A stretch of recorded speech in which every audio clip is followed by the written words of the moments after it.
Hello and welcome back to another episode of Critical Reactions with your host Bryan. We're going to wrap up today with a special selection, which is where one of you tell me exactly what it is I need to check out. Today's special selection comes at us from YB. You've listened to some bands from Poland, mostly with some dark music, but this is something different. I'm not sure how to call this, but they seem to have fun. I definitely had a lot of fun watching this, and I hope you'll have also. So I'm pretty stoked for this.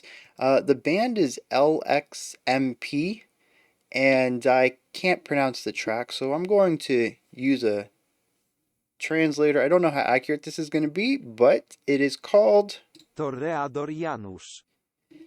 And normally I try. I listen to translations like this, and I give it my best, but this just feels a bit outside of my tongue's abilities.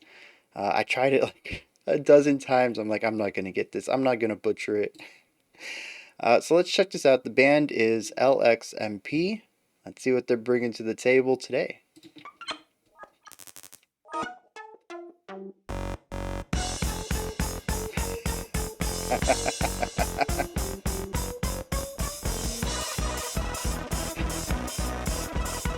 What?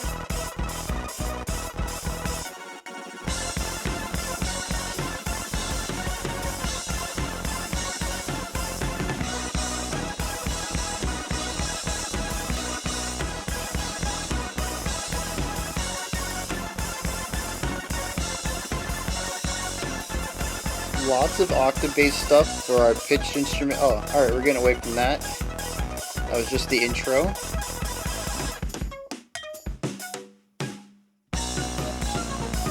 What a beautiful palm mute on that snare.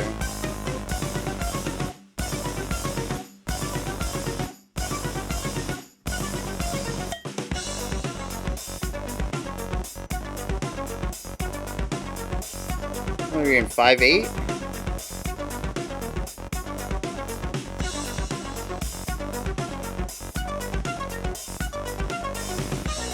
It's close. It might be 9/16. It is really hard to count though.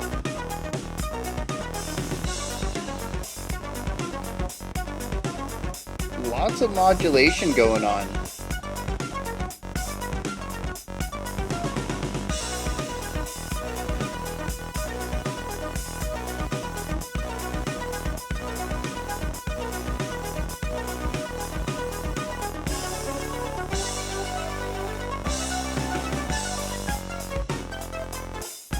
Yeah, okay.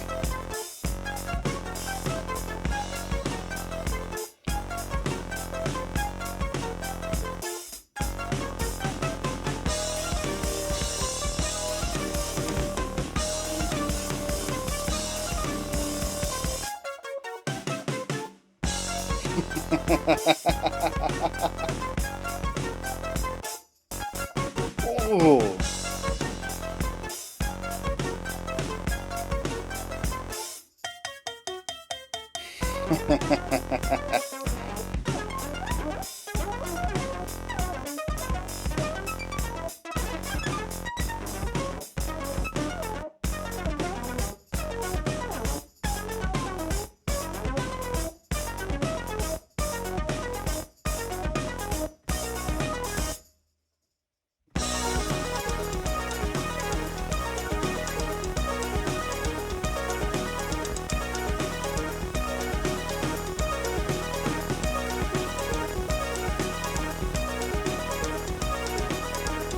Oh yeah, digging that.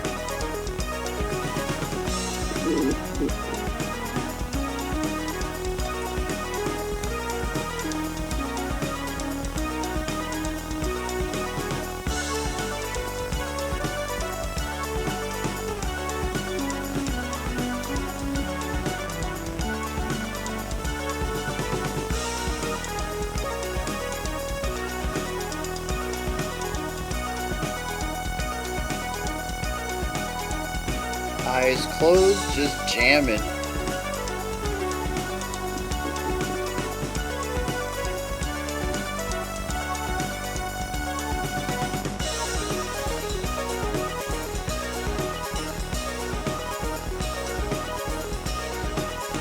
Back to that 5/8.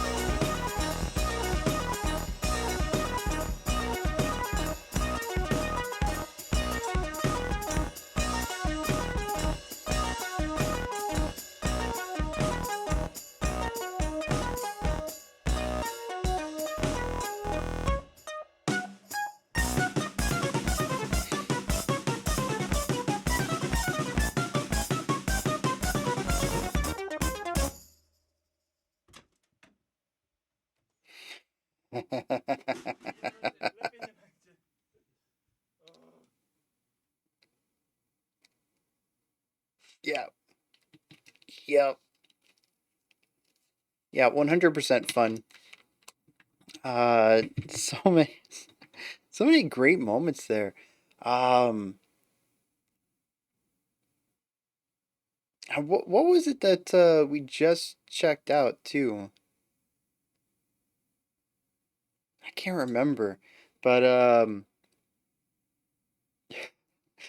I really appreciate seeing these performances and seeing the end of them. It was a recent video. It might have been last week. It might have been yesterday. I don't know, man. Time's wonky. And like they had all this tension from singing this part, and then the song was over and they just kind of held it, and they're like, and then the brain kicks in, and they're like, oh, I can relax, or the performance is over. And that's what I felt right there in a different manner. Like instead of still having all this tension, they were just kind of like they both connected. Like they looked at each other, they knew this was the take. Who knows how many times they've attempted this until this recording. Um, and they're just like, that's it, don't touch anything. It was perfect. And just like, I love seeing these very honest reactions to really nailing it, or being done with a tough performance or anything like that. And just like that moment when your brain stops being in that hyper performance mode where you're like aiming for perfection. You're relying on a mix of muscle memory from rehearsals and just really being in the moment. And then like your brain can just turn off and like you're not working anymore, and like that's when like you snap back to reality. You really do. And like your brain quickly processes everything that just happened, and it really takes you a second to get back to that moment, and then it's just like, wow, that was it, we just did it, that was perfect. Or like you let the weight off your shoulders. You remind yourself, I'm not performing anymore, I can untense myself and stuff. And it's just, there's always a small divide between the end of the performance and that moment, and it's just really cool to kind of see the brain shift gears, because I've been there so many times. And it's just, I love seeing that. I really do. I feel like, especially with like metal, rock concerts, right? I don't feel like you ever really see that. I don't know if part of it's just because, you're in the pit and you're just like enjoying the show, you're not taking in the nuances, or if it's just a totally different vibe. Maybe they don't loosen up until they get off stage or whatever, or whatever. But I just don't feel like I see this too often in rock and metal. But some of these performances here, it's just really cool to see that. Or maybe some people don't do it. I don't really think I thought about that, but maybe that's just like something I experience. And some people just get up there and play and walk off, and it's like nothing. It's just what they do. I do have stage fright, so maybe that pulls into it as well. Like it's just I got to get into a different mode, or I'll just completely botch a performance because I'm not a big fan of being in front of cameras and on stage. How have I done this? Why is why is this the thing that I do where I talk to people? I hate public speaking. How did I get into this line of work? Anyways, we got to talk about this song. So, there's some really cool stuff going on here. A lot of it, like I mentioned during the reaction, is modulation. It's all about taking one idea and saying, well, what if we change the pitch of it? What if we constantly change the pitch of it? What if we change the time signature? What if we change the tempo? What if we change X, Y, Z. There's so many things we can modulate. We don't actually have to change the riff. We can just move it around, stretch it, shrink it, chop some stuff off, add some stuff to it. We don't actually have to change the riff though, and so much of this song is based off of that idea.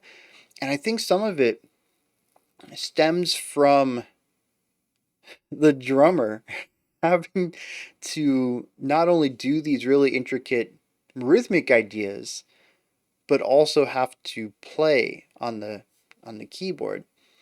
And something I noticed is the drummer has two roles. One is to do these short little hits, occasionally some rhythmic stuff going on in there, but it's nothing too intense on the piano, on the keyboard. And the other one is to hold these notes and have a sequence, is that what they're called? Get fired off and just change the pitch of the sequences. Um, so there's not really a lot that can be done melodically when the drummer is activating a sequence. It just kind of goes with it. So you can modulate the time of it, you can modulate the pitch of it, but the sequence is set. And I think that really influences a lot of how they go about recording this. Um, or not recording it, composing it. Because they are kind of, unless the lead keyboardist takes over, which they do from time to time, and we get these variations in our melody. But the fact that that many of the sections sit on a single melody line, a single riff, and just gets pitch changed and stuff like that, I think comes from the fact that in those sections, the drummer is the one holding down these sequence keys. Because I was trying to think about this. I was like, dude, this drummer is bonkers. He's from another planet, doing these intricate lines and dancing all around the keyboard. But I started to look at his hands, and more often than not, they're kind of just sitting still. And this is not a dig at the drummer at all. To I'm sure there probably is some drummer keyboarder hybrid person out there who could pull this off without sequencers. It's not something I think many people could do. It's nothing I would ever expect someone to do. That's one of those like polyphia levels of just pushing yourself constantly to that next level because no one else has obtained it and you figure why not shoot for the stars. um, yeah, it makes perfect sense. It's exactly what I would do in the same situation is use a sequencer to pull this off. But it does restrict live playing because to change the sequencer, you have to stop playing. You only have one hand for this, and if you're not hitting the notes, you're up on the knobs and buttons and stuff to change things around. Um, Although I suppose our other keyboardists can change things too, because I don't remember our drummer playing with knobs too often. But the drummer's keyboard could be run into a laptop that the other keyboardist has nearby. I don't know. I really wasn't paying attention to anything other than the instruments, so I don't know if there was a laptop sitting nearby anyways. But I suppose the drummer wouldn't have to change things. It could be done by the other person who has extra hands to deal with. uh, Anyways, I feel like I got way off topic here. The idea is that the sequencer, several of these sections are sequence based, which designates the melody of the section. So you got to find other things to tweak. And like I said, it really informs how they go about composing this. We hear a lot of sections that stretch and squash note lengths. We hear changes in pitch. Maybe we'll take the same idea and just raise it up a third and raise it up a fifth and come back down to the root. We get a little bit of movement there, but the sequence itself hasn't changed. The notes are still the same distance apart from each other, in the same order, in the same rhythm. Um, so, yeah, that's just something I wanted to touch on. In case anybody was like, how'd they do that? That was just bonkers. Like, yeah, if they had done that without sequencers, it would have been pretty inhuman. And again, it's not a dig at our drummer and their ability to do both. Maybe there's another song where it completely shows off and just like fingers of speed over here and like crazy drumming stuff over here. But using sequencers is what I would do. Um, the other thing I want to touch on though is another aspect that gets modulated is time. And I don't know how much of this is just based off the other. Well, we're already modulating things on our sequencer. Why should we not modulate things when we aren't using a sequencer? And so that's where we get a lot of these really fun lines that start in one time signature and tempo and then slow down, and then we get pushed into triplets and it feels like our tempo's getting messed around and then our time signature is getting messed around, and it just feels very free flowing. Like there isn't really a time signature at all to most of this. It's just free time. And well, that brings another can of worms because it probably isn't free time. It's probably heavily, well, we'll get into that in a second. But the other thing is that this is not a one person job. One person, it's really easy to sync up with. Two people require some chemistry or a lot of practice. And I'm not sure which one of the two went into this, but the synchronization of these two performers is phenomenal. It is mind blowing how perfect their attacks are on these really intricate ideas.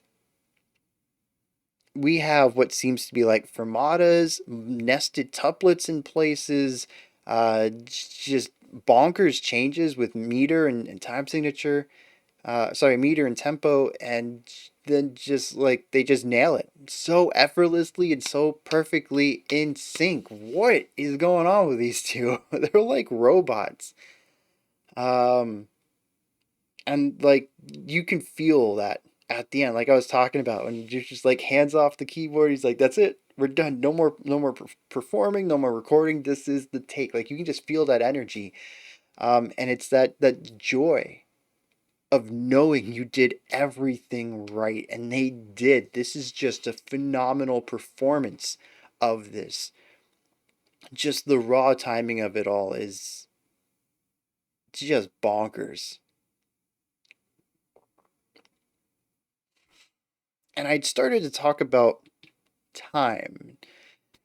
I was going to say that it's probably all documented. It's not free time, it's obviously these series of time signatures in this order with these tempos between them, but honestly, I don't know that that's true. That would imply that the music's been notated, and I get the feeling it's not. In fact, I kind of even get the feeling that these two might not know music theory, or if they do, it's a cursory understanding of it. Um, I don't know what it is about them. I don't know if it's the way they looked or performed or what. I don't know what kind of biases I'm leaning into when my gut tells me this, but I get the feeling that they just play what feels natural to them. There's no understanding of the wonky time signatures they're in. They just know that this is how it feels to be played this way. They're not purposefully going into these odd time signatures. That's just where their brain went. They played this and then they slowed it down, then they stretched it out, then they used this cool rhythmic thing here. They don't know what it is. I heard it was a nested tuplet, but they just played it. It's just what felt natural to them. That's the kind of impression I get. I don't know if that's accurate or not. Like I said, I don't even know what part of the performance leads me to believe that.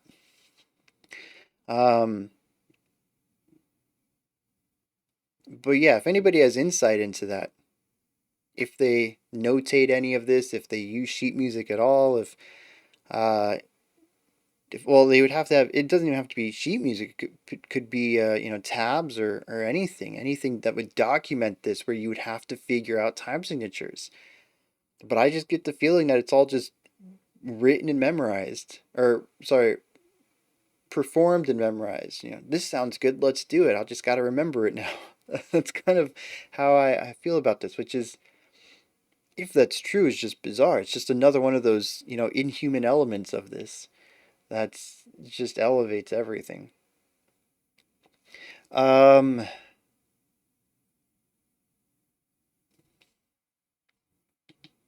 there's one other thing I wanted to touch on. I don't remember what it was. The performance of all this is just, I've already talked about the timing of it all, and the synchronization between the two performers, but it's also super complex even in non-rhythmic ideas. Like there's a couple of drum sections that are just so fast to do one-handed, and you can see it on his face too. I mean, he kind of gets real stressed and tense trying to hit these speeds in the right time, but he just absolutely nails it.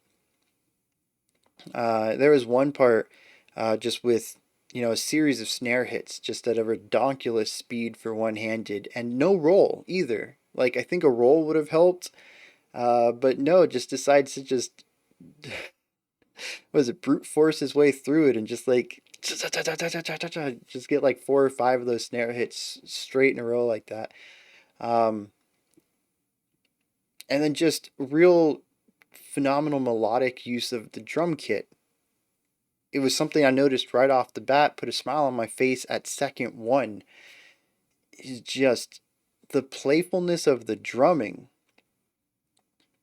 when to use different cymbals, when to use different parts of the cymbals, when to. I mean, the dude even muted the snare with his palm at one time because that's what he felt needed to be there. It wasn't so much about the snare timbre as a whole, it was about a unique element of the snare that he could get out of it, which is the initial crack without the reverberance.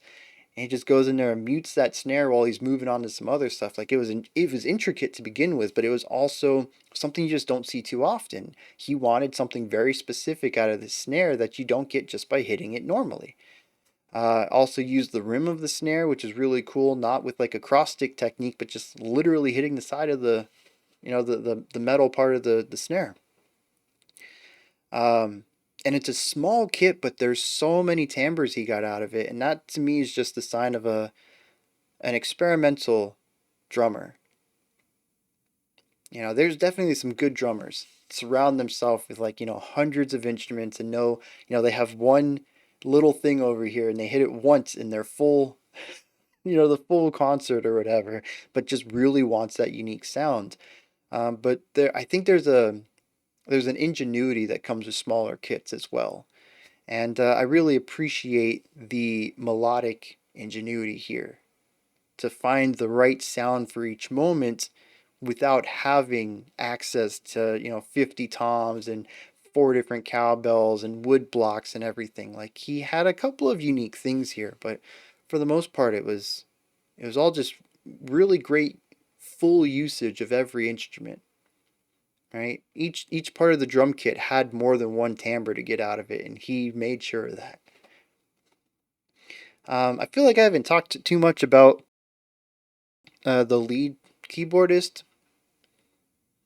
and sadly, I was totally enamored with the drummer. The lead keyboardist is good. Has nice precision, interesting runs, has some really cool melodic ideas that we don't get to hear out of our drummer because they have the ability to focus in on one instrument. And we did have the keyboard solo there in the middle, which I really appreciated, especially since it gave a little bit more direction to a song that's mostly cyclical due to the heavy use of sequencers. But I mean, we got like a 7 or 8 keyboardist here being put up against like a 10 drummer. Like they're both exceptional at their instruments, but one of them just stole the spotlight for my first listen. And I don't want to throw any shade on the keyboardist, but for a first introduction to this, the drummer just completely stole my attention. Um, which I don't usually like to just focus on one person of a group like this, but it is where most of my attention went. Um, so as far as like themes and stuff, like I don't know, this was just a fun track. There was a real juvenile lightheartedness to all of it. It's just really fun. Um, and there's no lyrics, nothing to break down there. So I suppose this is the end of the reaction. Phenomenal track. I'm gonna have to check out more from this group just because I'm enamored by the way that they combine all sorts of ways of modulating sound to create something that feels both natural and chaotic hyper serious in some ways. To break this down, if I were to transpose this on my own, it would be a grueling task to put this into sheet music. It is exceptionally complex. And yet, it's just this lighthearted jam in practice. So there is like this teeter-tottering of like I said, this juvenile fun versus this serious, musicality to it. And they find a great medium point there and walk the line so finely and so perfectly. Really enjoyed this. Those are my thoughts on LXMP's whatever this song is called. I feel bad about that, but I really don't want to butcher it. I don't have the sound the speaker up anymore to play that again. So those are my thoughts, though. Let me know what you thought. Did you enjoy it or not? Anything that stood out to you? Anything you'd like to add on to what I said or correct me on? Put those ideas down in the comments section. Above the comments, head into the description box, and there's a link for Linktree. It'll take you to this menu right here. It has links for everything related to the menu, related to the channel. Multiple ways to support the channel, a link to the Discord community, a link to my music, and so much more. Go ahead and check it out. Above that, if you could, like, subscribe, and ring the bell. Greatly appreciate all three. I'll be back tomorrow at 5 p.m. Eastern Standard Time, 10 p.m. UTC, as usual. We're going to continue looking at bands with gibberish names and another special selection.